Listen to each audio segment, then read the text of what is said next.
नमस्कार साथियों, SL classes study point पर एक बार पुनः आप सभी का हार्दिक स्वागत एवं अभिनंदन। मुझे यकीन है साथियों कि आप विधिवत रूप से क्लासों को अटेंड कर रहे होंगे और विधिवत रूप से आप अपनी पढ़ाई को निरंतर आसमान की तरफ ले जा रहे होंगे। मुझे विश्वास है कि आप मेरे हर टॉपिक को एकदम ध्यानपूर्वक सुन रहे होंगे।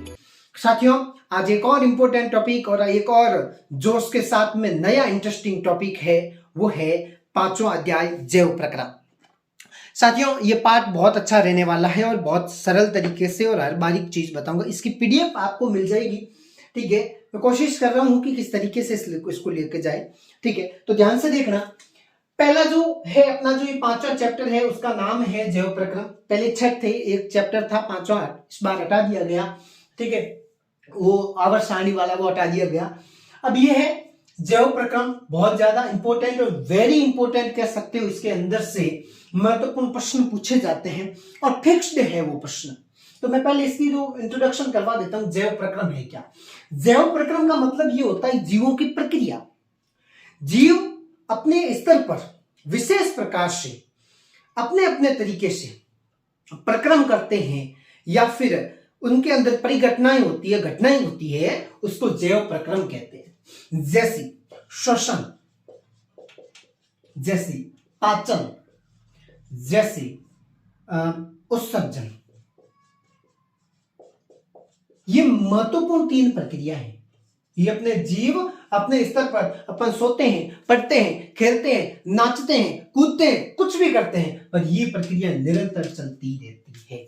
अपने बॉडी के अंदर निरंतर ये प्रक्रियाएं चलती रहती है।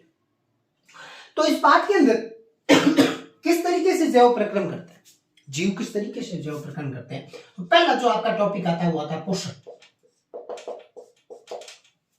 पोषण की इंपॉर्टेंट अगर मैं सही तरीके से बेसिक परिभाषा दे दूं तो आप यहां से इसको स्क्रीनशॉट लेते जाना। इसकी विस्तृत में आपको पीडीएफ अपने मिल जाएगी टेलीग्राम चैनल पर। आप यहां से केवल किसमें इंपॉर्टेंट और कैसे प्रश्न पूछे जाते हैं वो मैं आपको क्लास में समझा देता हूं, क्योंकि ये आपको याद करना पड़ेगा। समझने लायक इनके अंदर कोई भी चीज नहीं, रटना पड़ेगा। पोषण की परिभाषा के अंदर अगर देखें तो पोषण होता क्या? जीवों द्वारा भोजन ग्रहण करने की प्रक्रिया को ही पोषण कहते हैं। जीव जिस तरीके से भोजन ग्रहण करते हैं और उस प्रक्रम को, उस संपूर्ण प्रक्रम को, जो उनके साथ में जो प्रक्रियाएं होती है, उसको ही क्या कहते हैं? पोषण कहते हैं। जीव 2 तरीके से भोजन करते हैं। एक होता है स्वपोषी और एक होता है विषमपोषी। एक होता है स्वपोषी और दूसरे क्या होते हैं? विषमपोषी। स्वपोषी वो होते हैं जो अपना भोजन स्वयं बनाते हैं, जो अपना भोजन क्या करते हैं? स्वयं बनाते हैं। और विषमपोषी वो होते हैं जो दूसरे जीवों पर निर्भर रहते हैं। मतलब वे जीव जो अपना भोजन स्वयं बनाते हैं, भोजन की प्रक्रिया जो स्वयं बनाते हैं,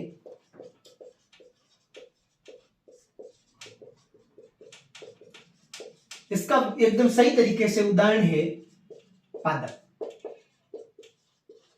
पेड़ पौधे। और विषमपोषी वो होते हैं जो दूसरों पर निर्भर रहते हैं।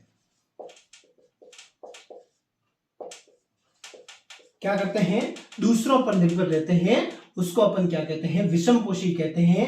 जैसे मानव हो गए व जंतु हो गए, ये दूसरों पर क्या करते हैं? निर्भर रहते हैं, दूसरों से अपना भोजन प्राप्त करते हैं। 2 प्रकार से हो गए। स्वपोषी की प्रक्रिया अगर देखें, स्वपोषी की प्रक्रिया, इसके अंदर आपको वैसे विशेष एक प्रश्न पूछे जाते हैं कि पोषण किसे कहते हैं और किस तरीके से पोषण किया जाता है, ठीक है। इसके अंदर पादप जो भोजन बनाते हैं वो सूर्य के प्रकाश से भोजन बनाते हैं। सूर्य के प्रकाश से क्या करते हैं? अपना भोजन बनाते हैं, ठीक है। सूर्य के प्रकाश से अपना भोजन बनाते हैं और पूर्ण रूप में पूरे प्रक्रम को क्या करते हैं? निर्माण करते हैं, पूरे प्रक्रम को क्या करते हैं? बनाते हैं, ठीक है। सूर्य के प्रकाश से अपना भोजन बनाते हैं। इसके अंदर हरित लवण, एक होता है हरित लवण जो पत्तियों के ऊपर पाया जाता है और इस पादप के अंदर हरित लवण के कारण ही ये क्या करते हैं? पत्तियां अपना हरा रंग प्रदर्शित करती है, ठीक है। और इनके माध्यम से क्लोरोप्लास्ट का निर्माण होता है। क्लोरोप्लास्ट का निर्माण करते हैं। जो पत्तियों के अंदर एक हरा वर्णक पाया जाता है, हरित लवण जिसको कहा जाता है, ठीक है, ये नाम होता है कि पत्तियों के अंदर की पत्तियों का रंग हरा किसके कारण होता है, एग्जाम के अंदर प्रश्न पूछा जाता है, तो अपन क्या कहते हैं, हरित लवण। एक और याद इसके अंदर रखना, और रंध्र, ये वेरी इंपॉर्टेंट है, आपने 7वीं क्लास के अंदर पढ़ा होगा। रंध्र, रंध्र क्या करते हैं, रंध्र के माध्यम से पत्तियों के अंदर छोटे छोटे क्या पाए जाते हैं, छिद्र पाए जाते हैं, छोटे छोटे छिद्र पाए जाते हैं, उन छिद्रों को क्या कहते हैं, रंध्र कहते हैं। क्या कहते हैं, रंध्र कहते हैं। छोटे छोटे सूक्ष्म छिद्र इसके अंदर पाए जाते हैं, उसको क्या कहते हैं, रंध्र कहते हैं। और इन रंध्रों के माध्यम से ही मतलब वाष्पीकरण की प्रक्रिया रहती है कि पादप के अंदर प्रक्रम ये होता है कि सूर्य के प्रकाश से भोजन बनाते हैं, ठीक है, जैसे पादप है वो सूर्य के प्रकाश से भोजन बनाते हैं और मतलब जल के अंदर से, भूमि के अंदर से जल को ग्रहण करते हैं, ठीक है, जल भूमि के अंदर से जल को ग्रहण करने की प्रक्रिया को जाइलम कहते हैं, ये अपन पढ़ेंगे, ठीक है। और भोजन बना हुआ भोजन को पादप के विभिन्न भागों तक पहुंचाने के प्रक्रम को फ्लोएम कहते हैं। ये आगे पे आपके एग्जाम में पूछा जाता है और ये आगे आपके आएगा टॉपिक, ठीक है। छोटे छोटे छिद्र पाए जाते हैं, उन छिद्रों को कहते हैं, और इनके माध्यम से वाष्पोत्सर्जन की प्रक्रिया होती है। आपको प्रश्न पूछा जाता है रंध्रों के कार्य लिखिए, वाष्पोत्सर्जन की इसके अंदर प्रक्रिया होती है, रंध्रों के कार्य लिखिए, आपको सीधा एग्जाम के अंदर प्रश्न पूछा जाता है, ठीक है। उसके बाद में इसके अंदर एक विशेष प्रकार से एक अभिक्रिया इसके अंदर पूछी जाती है कि भोजन के बनने की प्रक्रिया को पूछा जाता है। तो इसके अंदर क्या होता है, कार्बन डाइऑक्साइड होती है, जो कार्बन डाइऑक्साइड को पादप ग्रहण करते हैं और भूमि के अंदर से जल को ग्रहण करते हैं, ठीक है। किसको ग्रहण करते हैं, जल को ग्रहण करते हैं। और यहाँ पर क्लोरोफिल कहते हैं, कह सकते हो क्लोरोप्लास्ट कह सकते हो, क्लोरोप्लास्ट। और सूर्य के प्रकाश की उपस्थिति के अंदर ये क्या बनाते हैं, ग्लूकोज का निर्माण करते हैं, जिसका सूत्र होता है C6H12O6। ये एग्जाम के अंदर पूछा जाता है, इसको ग्लूकोज कहा जाता है। एग्जाम के अंदर प्रश्न पूछा जाता है ग्लूकोज का रासायनिक सूत्र लिखिए, ठीक है। उसके बाद में ग्लूकोज का निर्माण करते हैं, ऑक्सीजन का निर्माण करते हैं, ठीक है, 6O2 का निर्माण करते हैं। उसके बाद में जो जल बच जाता है उस जल का भी निर्माण होता है, जल भी इसके अंदर से क्या करते हैं, बाहर निकलता है, ठीक है, H2O भी बाहर निकलता है। तो इसको याद रखना, इसको विशेष करके याद, ये एग्जाम के अंदर पूछा जाता है। तो ये महत्वपूर्ण सवाल, कुछ एक विशेष सवाल जो आपको याद रखना है और कुछ एक विशेष बातें जो आपको एग्जाम में पूछी जाती है। इसकी पूरी पीडीएफ, मतलब इसकी पूरी पीडीएफ आपको मिल जाएगी, आप अच्छे से याद कर लेना, ठीक है। उसके बाद में आता है विषम पोषी की मैंने आपको बात बताई दी है, दूसरे जीवों पर निर्भर रहते हैं। जैसे अपन है पेड़ पौधों पर निर्भर रहते हैं, पेड़ पौधे ग्रहण करते हैं। कुछ है जो मांस भी खाते हैं, ठीक है। और शेर है वो जानवरों पर निर्भर रहता है, ठीक है। तो हर किसी तरीके से ये एक दूसरे के ऊपर निर्भर रहते हैं, इसलिए अपन विषम पोषण अपन प्राप्त करते हैं। उसके बाद में आपके एक वेरी इंपॉर्टेंट टॉपिक आता है जो एग्जाम के अंदर हर बार चौथा सवाल पूछा जाता है, चौथा पर कह सकते हो एक 4 नंबर का बड़ा क्वेश्चन, 4 नंबर का बड़ा क्वेश्चन एग्जाम के अंदर पूछा जाता है, जिसको कहते हैं पाचन तंत्र। पाचन होता क्या है, पाचन होता क्या है, किसे कहते हैं पाचन, ठीक है। तो क्या कहते हैं, जीवों द्वारा, सीधी परिभाषा लिख लो, जीवों द्वारा, मानव द्वारा, जीवों द्वारा भोज्य पदार्थ को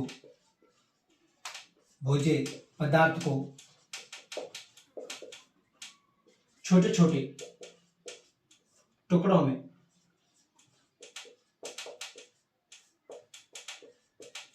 व्यवस्थित करना,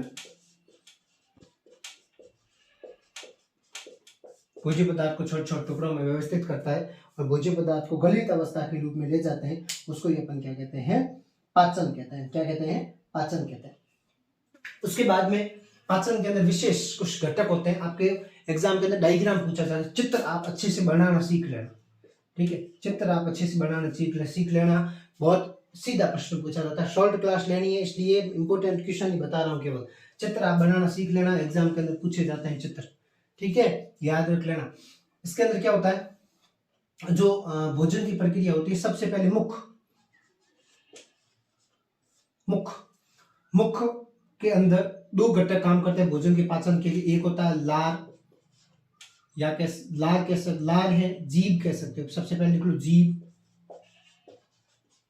और उसके बाद में दांत, जीभ और दांत। जीभ क्या करती है, भोज्य पदार्थों को उलटने पलटने का काम करती है। इनके अंदर एक और मुख के अंदर होता है लार, लार क्या करती है, भोज्य पदार्थ को क्या करती है, गलाने में सहायता प्रदान करती है। मुख के अंदर भोज्य पदार्थों को गलाने में सहायता करती है। लार के अंदर एक एंजाइम पाया जाता है, ये एग्जाम में प्रश्न पूछा जाता है लार में कौन सा एंजाइम पाया जाता है, यहाँ पे आप लिख लेना एमाइलेज। एमाइलेज एंजाइम पाया जाता है जो लार के अंदर पाया जाता है। लार में कौन सा एंजाइम पाया जाता है, एमाइलेज। दांत होते हैं वो भोजन को पीसने में सहायता प्रदान करते हैं, मुख के अंदर भोजन को पीसने के अंदर ये सहायता प्रदान करते हैं। 4 प्रकार के दांत होते हैं, कितने प्रकार के, 4 प्रकार के दांत होते हैं अपने मुख के अंदर। ठीक है, तो इतना है नहीं कोर्स में, तो आपको मैं केवल शॉर्टली बता रहा हूँ। ठीक है, पीसने के लिए सहायता प्रदान करते हैं दांत। ठीक है, और जीभ के अंदर एमाइलेज एंजाइम पाया जाता है। दांत के बाद में आती है गर्सिका। गर्सिका के बाद आती है ग्रास नली। ये गर्सिका होती है, ये भोज्य पदार्थ को मुख से आमाशय तक ले जाने में ये दोनों सहायता प्रदान करते हैं। गर्सिका, गर्सिका के अंदर दो तरीके से नलिकाएं बढ़ जाती है। एक होती है श्वसन तंत्र की तरफ और एक होती है पाचन तंत्र की तरफ। ठीक है, श्वसन तंत्र की तरफ और एक होती है पाचन तंत्र की तरफ एक होती है। ये दोनों क्या करती है, एक दूसरे को अलग करती है गर्सिका के अंदर। ठीक है, इसके बीच में, इन दोनों के बीच में एक ढक्कन लगा हुआ रहता है। इनके बीच में एक क्या लगा हुआ रहता है, ढक्कन लगा हुआ रहता है। उस ढक्कन को कहते हैं घाटी ढक्कन। क्या कहते हैं, घाटी ढक्कन कहते हैं।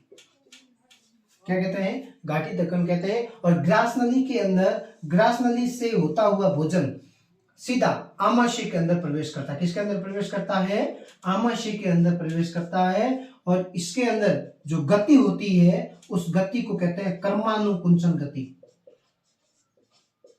कर्मानुकुंचन गति के माध्यम से आमाशय के अंदर क्या करती है, ये भोज्य पदार्थों को पहुंचाने में सहायता प्रदान करती है। आमाशय के अंदर एक अम्ल पाया जाता है। क्या पाया जाता है, अम्ल, जिसको कहते हैं कार्बोक्सिलिक अम्ल। कार्बोक्सिलिक अम्ल ये क्या करता है, मैंने आपको पहले एक चैप्टर पढ़ाया उस समय कहा था कि आप रात भर रसगुल्ले खाते हैं और आपको डकार खट्टी आती है, तो आप ये जो अम्ल होता है ये भोज्य पदार्थों को गलाने में सहायता प्रदान करता है, अम्ल। इसके बाद में आमाशय के बाद में भोजन जाता है छोटी आंत में। किसके अंदर जाता है, छोटी आंत में। और छोटी आंत से भोजन क्या होता है, पाचन की प्रक्रिया होती है। पाचन की प्रक्रिया मुख से स्टार्ट होती है, वैसे कह सकते हैं मुख से स्टार्ट होती है, पर छोटी आंत के अंदर भोजन का पूर्ण रूपेण अवशोषण होना स्टार्ट हो जाता है। यहां से छोटी आंत के अंदर, छोटी आंत से भोजन जाता है बड़ी आंत के अंदर। इसके अंदर जाता है, बड़ी आंत के अंदर जाता है। और इसके बीच में कुछ विशेष प्रकार के एंजाइम, विशेष प्रकार और अंगक पाए जाते हैं, जैसे आप कह सकते हो यकृत। यकृत ये शरीर की सबसे बड़ी ग्रंथि कह सकते हो। सबसे बड़ी ग्रंथि पूछे कि शरीर की सबसे बड़ी ग्रंथि कौन सी, यकृत है। ठीक है, और यकृत के अंदर ही यहाँ पर क्या होता है, वापस जो भोज्य पदार्थ होते हैं, जो काम के होते हैं, वो यकृत के अंदर प्रवेश करते हैं। ठीक है, एक होता है पित्ताशय। यकृत का एक और काम होता है, वो पित्त रस को, पित्त रस कहां स्रावित होता है, पित्त रस को स्रावित करते हैं। एक और प्रश्न अगर इसके अंदर पूछे पित्त रस कहां स्रावित होता है, तो कह सकते हो पित्ताशय के अंदर। ठीक है, पित्त रस कहां स्रावित होता है, पित्ताशय, सॉरी यकृत के अंदर, माफ करना। ठीक है, सबसे बड़ी ग्रंथि भी कह सकते हो, ये आपके इंपोर्टेंट। बड़ी आंत के अंदर, बड़ी आंत से भोज्य पदार्थ पूरा पाचन होना स्टार्ट हो जाता है। 4 प्रकार की बड़ी आंत पाई जाती है। ठीक है, आपके इतना है नहीं, फिर भी याद रख लेना। 4 प्रकार से भोजन का अवशोषण होना इसके जो काम का है वो यकृत में चला जाता है, बाकी वाला नीचे की तरफ घिसकता जाता है। उसके बाद में गुदा के अंदर चला जाता है भोजन। कहाँ जाता है, गुदा के अंदर चला जाता है। गुदा से मल द्वार के द्वारा भोज्य पदार्थ क्या होता है, बाहर निकल जाता है। ये मोस्ट इंपोर्टेंट बात है जो इसके अंदर आपको याद रखनी है। एग्जाम के अंदर प्रश्न क्या पूछा जाता है वही आप इसके अंदर याद रखना, बाकी कुछ भी नहीं। भोजन किस गति के माध्यम से जाता है, कर्मानुकुंचन। लार के अंदर कौन सा एंजाइम होता है, एमाइलेज एंजाइम। ठीक है, लार के अंदर कौन सा एंजाइम होता है, एमाइलेज एंजाइम। आमाशय के अंदर कौन सा अम्ल पाया जाता है, कार्बोक्सिलिक अम्ल। ठीक है, उसके बाद में यकृत सबसे बड़ी ग्रंथि कहा जाता है, पित्ताशय, सॉरी पित्त रस को स्रावित कौन करता है, यकृत करता है। बस इतनी सी बात आपको याद रखनी। चलो इसका ले लो स्क्रीनशॉट, उसके बाद में आगे बढ़ते हैं। चलो आगे देखो, आगे अगला टॉपिक है श्वसन। बेटा जी याद रखना, जो मैंने शुरुआत में 3 टॉपिक लिखे थे उनमें से एक प्रश्न आपको एग्जाम के अंदर 101 प्रश्न पूछा जाएगा, ठीक है। इसलिए विशेष करके ध्यान रखना, 4-5 जो डायग्राम है हर बार एग्जाम के अंदर पूछा जाता है। पाचन तंत्र का, श्वसन तंत्र का, उत्सर्जन तंत्र का, जो मानव मस्तिष्क का, नर जनन तंत्र और मादा जनन तंत्र, ये एग्जाम के अंदर सीधे प्रश्न पूछे जाते हैं, इसलिए विशेष करके ध्यान रखना और याद रखना। श्वसन तंत्र की अगर परिभाषा दे तो क्या लिखेंगे कि जीवों द्वारा ऑक्सीजन को ग्रहण करना और कार्बन डाइऑक्साइड को छोड़ने की प्रक्रिया, कार्बन डाइऑक्साइड को छोड़ने की प्रक्रिया को क्या कहते हैं? श्वसन तंत्र कहते हैं। ये मुख से नहीं, ये नासिका, नाक, जिसको अपन अपनी भाषा में कहते हैं नाक से प्रारंभ होता है। नाक के अंदर कुछ विशेष प्रकार के रोम और ग्रंथियां पाई जाती है, जो क्या करते हैं, जो आने वाली जो वायु है, ऑक्सीजन है, उसको क्या करते हैं, छानने में मदद करते हैं। यहाँ से जो अपनी जो वायु है, ऑक्सीजन है, वो छलती है और मुख के अंदर प्रवेश करती है, ठीक है। इसके अंदर जो रोम होते हैं, वो ग्रंथियां होती है, ये इसको छान कर हार्ट के अंदर भेजते हैं। नहीं तो रेतीला पदार्थ, कहीं कंकर पत्थर अगर आपके चले गए अंदर तो फिर समस्या हो जाएगी, लोचा हो जाएगा, ठीक है। इसलिए ये क्या करते हैं, इसको छानने में सहायता करते हैं। नाक के अंदर आप रोमों के अंदर देखना रेत के कण होते हैं, छोटे छोटे जम जाते हैं यहाँ अंदर की तरफ, ठीक है। तो फिर आप क्या करते हो, कभी कभी निक में बैठ रहते हो ना, उस समय उसको निकाल कर दड़िया बनाते हो, फिर ऐसे फेंकते हो, कभी ऐसे मचलते हो, कभी तो कोई ज्यादा भूख लगती है तो सेट कर लेता है, ठीक है। नासिका के बाद में जाता है कहां पर, ग्रसिका या ग्रसनी, दो भी कह सकते हो, कुछ भी कर। नासिका के बाद में वायु कहां जाती है, ग्रसिका के माध्यम से। वहां पर मैंने आपको कहा था ढक्कन लगा हुआ रहता है, घाटी ढक्कन से वो क्या होता है, आगे चला जाता है श्वास नली। कहां चले जाती है, श्वास नली के माध्यम से आगे किसमें चली जाती है, आगे चली जाती है फेफड़ा में। मानव के अंदर 2 प्रकार के फेफड़े पाए जाते हैं, उन दोनों फेफड़ों को कहते हैं दायां फुफ्फुस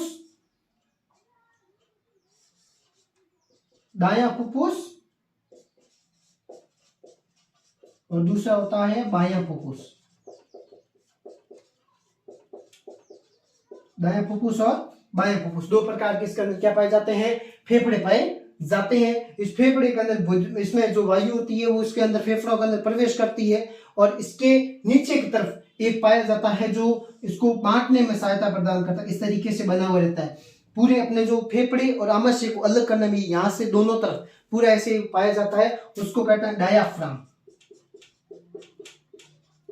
यहाँ से क्या होता है, जो वायु होती है वो इसके अंदर प्रवेश करती है, ऑक्सीजन इसके अंदर प्रवेश करती है, वहां से ब्लड के साथ में घुलकर, किसके साथ में घुलकर, ब्लड के साथ में घुलकर यहां से सीधी किसमें जाती है, हृदय के अंदर जाती है, मानव हृदय। ये भी इंपॉर्टेंट है, ये भी एग्जाम के अंदर प्रश्न पूछा जाता है, मानव हृदय का नामांकित चित्र बनाइए, ठीक है। हृदय के अंदर जाती है, हृदय 4 भागों में बटा हुआ रहता है।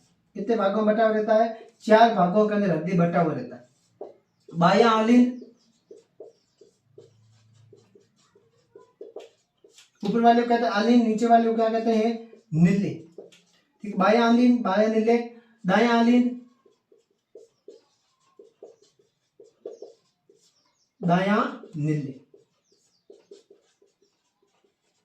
ठीक है। 4 भागों के अंदर हृदय क्या हुआ होता है, बटा हुआ रहता है। 4 भागों के अंदर, हृदय के अंदर ये 4 भागों से बटा हुआ रहता है। उसके बाद में इसके अंदर क्या होता है कि यहां से नीचे की तरफ अगर आप कहे, नीचे की तरफ कोशिका लगी हुई रहती है, कोशिका, नीचे कोशिकाओं के अंदर, और ऊपर अपन कह सकते हैं फुफ्फुस। इसके अपने जो त्वचा की प्रक्रिया होती है, ये जो जाता है आने का काम करता है, यहां से ऑक्सीजन इसके अंदर कोशिकाओं के अंदर प्रवेश करता है, कोशिकाओं से आता है। ऑक्सीजन जो आता है, ऑक्सीजन जो अपने शरीर के अंदर घुला हुआ रहती है, वायु कार्बन डाइऑक्साइड के रूप में रहती है, वो आता है शिरा के माध्यम से। यहाँ पे दो और टॉपिक हो गए पूछा जाता है, आपको मैं पीडीएफ में दे दूंगा। शिरा और धमनी के अंदर अंतर, शिरा व धमनी के अंदर अंतर, ये भी आपको एग्जाम के अंदर पूछा जाता है, ठीक है। शिरा और धमनी क्या होती है आप याद कर लेना, बहुत ज्यादा इंपॉर्टेंट है, पूछा जाता है। शिराओं के माध्यम से और धमनी के माध्यम से। शिरा क्या करती है, अनऑक्सीकृत रक्त, दो आते हैं, एक आते हैं ऑक्सीकृत, यहां लिखता हूं मैं, ऑक्सीकृत रक्त, और दूसरा आता है अनऑक्सीकृत रक्त।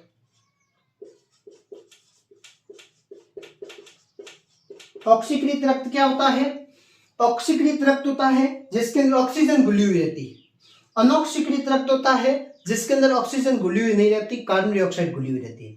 अनऑक्सीकृत रक्त को, याद मेरी बात है ध्यान से सुनना, अनऑक्सीकृत रक्त को अपने शरीर की कोशिकाओं से, अनऑक्सीकृत रक्त को अपने शरीर की कोशिकाओं से फिर इन हृदय तक पहुंचाने के प्रक्रम को, हृदय तक पहुंचाने के प्रक्रम को क्या कहते हैं, शिरा। कौन पहुंचाती है, शिरा। और ऑक्सीकृत रक्त को, ऑक्सीकृत रक्त को हृदय से कोशिकाओं तक पहुंचाने वाली जो होती है वो होती है धमनी। अपने इंजेक्शन लगता है ना, वो धमनी के अंदर नहीं लगता, शिराओं के अंदर लगता है। अब ऐसे लगता है, डॉक्टर ऐसे पकड़ते हैं, यहाँ पे नाड़ियां खड़ी हो जाती है। ये जो ये हरी हरी आपको दिख रही, ये है सब शिराएं, ठीक है, शिराएं है ना। इनके अंदर क्या, हृदय धमनी के अंदर बहुत ज्यादा एकदम तेज गति के साथ में ब्लड का एकदम होता है, फ्लो होता है फास्ट, ठीक है। तो यहां से क्या होता है ये जो यहाँ क्या होता है कि जो ब्लड है, यहां से मैं यहाँ थोड़ा कुछ मान देता हूं, आपको समझ में आ जाएगा। यहां से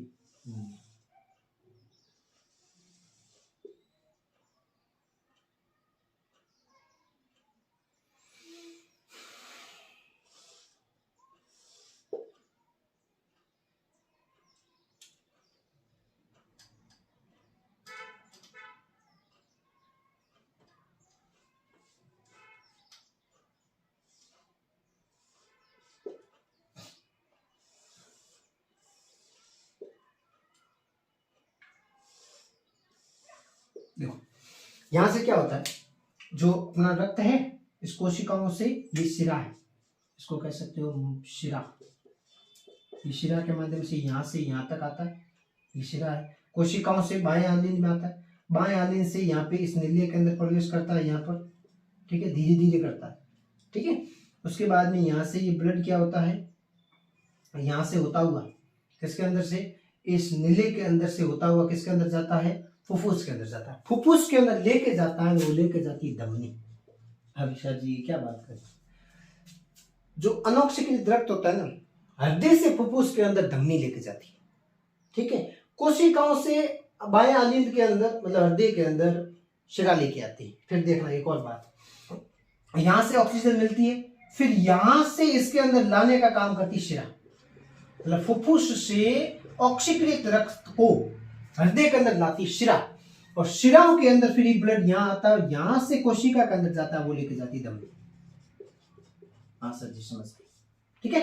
ये प्रक्रम रहता है इस हृदय के अंदर, 4 भागों में बांटा हुआ रहता है, ठीक है। आप याद रखना, लबडम की ध्वनि आती है, लबडम की ध्वनि के माध्यम से ये दिखता है। आप इसके डायग्राम दिया हुआ है, इसका चित्र है, वो अच्छे से ये याद मत रखना, ये रख लेना अच्छी बात है, पर आप चित्र दिया उसको रख लेना, एग्जाम के अंदर पूछा जाता है। यहाँ से फिर ऑक्सीकृत अनऑक्सीकृत दोनों टॉपिक मैंने एक साथ में पढ़ा दिए।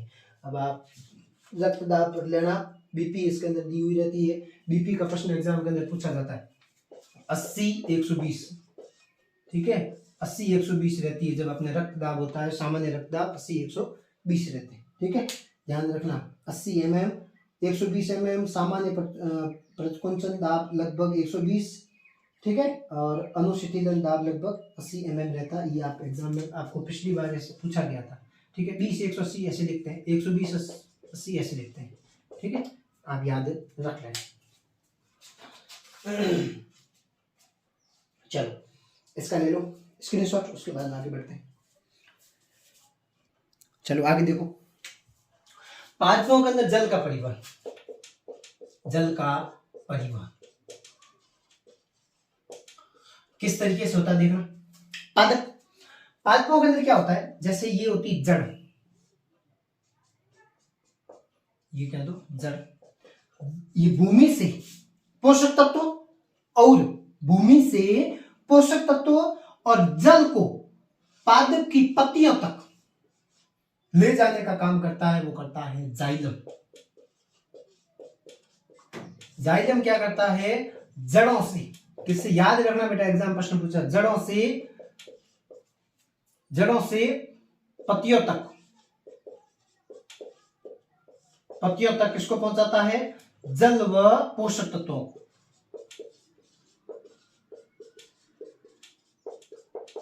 ठीक है, और ये पत्तियां हैं, अपनी पत्तियां हैं, हाँ सर जी पत्तियां हैं। इन पत्तियों से पादप के विभिन्न भागों तक जो भोज्य पदार्थ प्राप्त होता है, भोज्य पदार्थ जो सूर्य के प्रकाश की उपस्थिति बनता है यहाँ पर, फिर उसको लेके जाने का काम कौन करता है, फ्लोएम। फ्लोएम क्या करता है, भोज्य पदार्थ को पादप के विभिन्न भागों तक ले जाता है, भागों तक ले जाने का काम करता है। बहुत ज्यादा सिंपल, ये दोनों एग्जाम के अंदर प्रश्न पूछे जाते हैं। ठीक है, गति होती है बेटा, पादपों के अंदर भी गति होती है, अपने अंदर होती है वो आपको पता ही है, पादपों के अंदर भी गति होती है सामान्य रूप में। तो बहुत सिंपल सी बात है, और कुछ ज्यादा इसके अंदर रटाफिकेशन वाली बात नहीं है। ठीक है, ये याद रख लेना। उसके बाद आता है साथियों उत्सर्जन तंत्र, बहुत ज्यादा इंपॉर्टेंट है ये भी। उत्सर्जन तंत्र, इसकी भी अगर आप परिभाषा लिखो, इसको कहा जाता है जीवों द्वारा अवांछित तत्वों को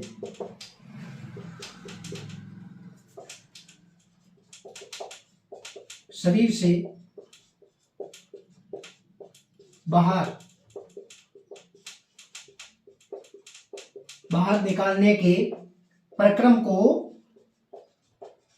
उत्सर्जन तंत्र या उत्सर्जन कहते हैं। इस पूरे प्रक्रम को प्रक्रिया जिसके अंदर होती है उसको अपन क्या कहते हैं, उत्सर्जन तंत्र कहते हैं। उत्सर्जन तंत्र भी एग्जाम के अंदर विशेष तरीके से पूछा जाता है। दो इसके अंदर होते हैं, दो किडनियां इसके अंदर पाई जाती है जिसको वृक्क कहा जाता है, इंग्लिश के अंदर किडनी कहा जाता है, किडनी कहा जाता है।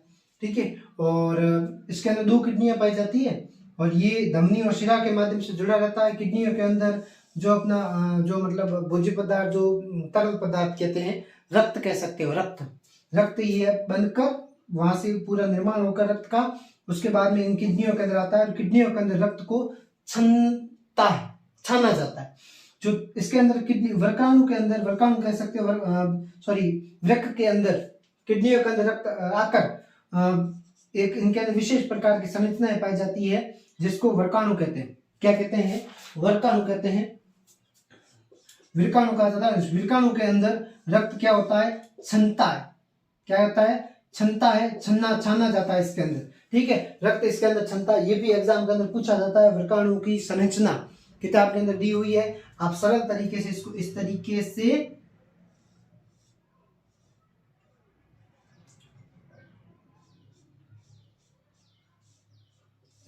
आप इसकी संरचना बना सकते हो। थोड़ी टेढ़ी रखती है स्टूडेंटों को, किताब के अंदर थोड़ी टेढ़ी दुमड़ी दी हुई है।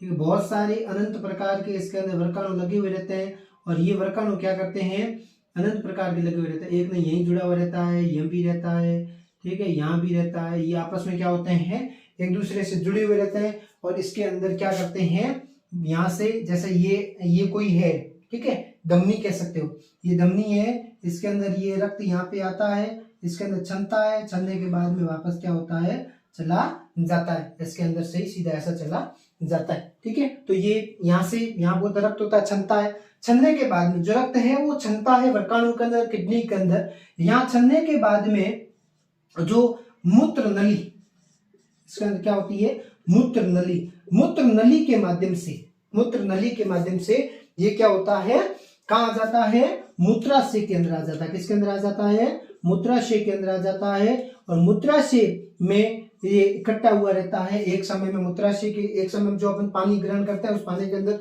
पानी के आधार पर ये क्या होता है, मूत्राशय के अंदर इकट्ठा रहता है और निश्चित समय बाद में मूत्र मार्ग के द्वारा ये क्या होता है, बाहर निकाल दिया जाता है, शरीर से बाहर निकाल दिया जाता है। तो ये प्रक्रम इसके अंदर उत्सर्जन तंत्र के अंदर रहता है। इसका चित्र बेटा याद रख लेना, चित्र इसका याद रख लेना, उत्सर्जन तंत्र का।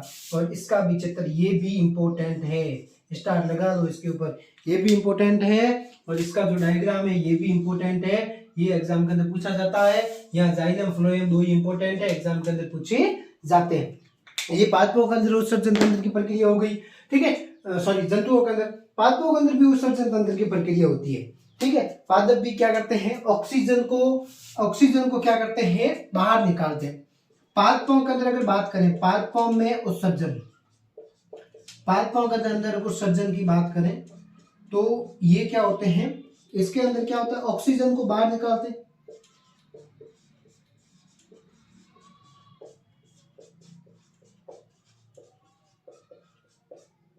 और कार्बन डाइऑक्साइड को क्या करते हैं, ग्रहण करते हैं। ऑक्सीजन के माध्यम से उत्सर्जन करते हैं ना, ऑक्सीजन को बाहर निकालते हैं, उत्सर्जन करते हैं, ठीक है। और बहुत सारी प्रक्रिया होती है इसके अंदर। आपके एग्जाम के अंदर इसके बारे में ज्यादा ऐसा पूछा नहीं जाता, फिर भी याद रखना। वाष्पोत्सर्जन के माध्यम से अपशिष्ट पदार्थों को बाहर निकालते हैं, जिसको अपन गोंद कहते हैं, वो भी मिलते हैं ना पादपों के अंदर, बबूल के ऊपर मिलते हैं, जो हमारी मारवाड़ में यहाँ पे ज्यादा होता है, कुमठा, उसके ऊपर भी मिलते हैं। तो ये गोंद उसके अंदर मिलते हैं, उत्सर्जी पदार्थ है। मानव के अंदर उत्सर्जन की बात करें तो पसीने के माध्यम से भी उत्सर्जन होता है, पसीने के माध्यम से भी क्या होता है, उत्सर्जन होता है, पसीने के अंदर भी, ठीक है। ये इसके अंदर आता है पूरा वक्राणु के अंदर, पसीने के माध्यम से 3 प्रकार से अलग अलग तरीके से। मैं आपको पीडीएफ दूंगा, उसके अंदर लिखा, आप पीडीएफ विशेष तरीके से पढ़ना। इस क्लास के बाद में आपको मैं पीडीएफ दे दूंगा, आप विशेष तरीके से उस पीडीएफ को बढ़िया तरीके से पढ़ना, आपको मैं अच्छे से उसके अंदर पीडीएफ के अंदर पूरा चैप्टर आपको अच्छे से मिल जाएगा, ठीक है। और बहुत ज्यादा एकदम अच्छे से धीरे धीरे मैंने आपको सारी बातें समझा दी। आपको पढ़ना पड़ेगा, जो इम्पोर्टेंट चीजें मैं बता चुका हूँ इस क्लास के अंदर। अपन एक ही क्लास के अंदर इसको पूरा खत्म फिनिश कर दिया, ठीक है। तो आपको अगर क्लासें बहुत अच्छी लगे तो बेटा शेयर करो, हर बंदा आपका शेयर करो इन क्लासों को, आगे बढ़ाओ साथियों। मैं आपके लिए इतनी मेहनत कर रहा हूँ, आप भी मेहनत करो, कोशिश करो, क्लासों को आगे बढ़ाओ, विधिवत रूप से पढ़ाई करो, पढ़ाई पर पूरा ध्यान दो और अपनी एकदम बढ़िया तरीके से रिजल्ट, फालतू चीजें मोबाइल के अंदर मत देखा करो, क्लास से देखो, बढ़िया क्लास, ठीक है। आज के लिए बस इतना ही। राधे राधे, नमस्कार।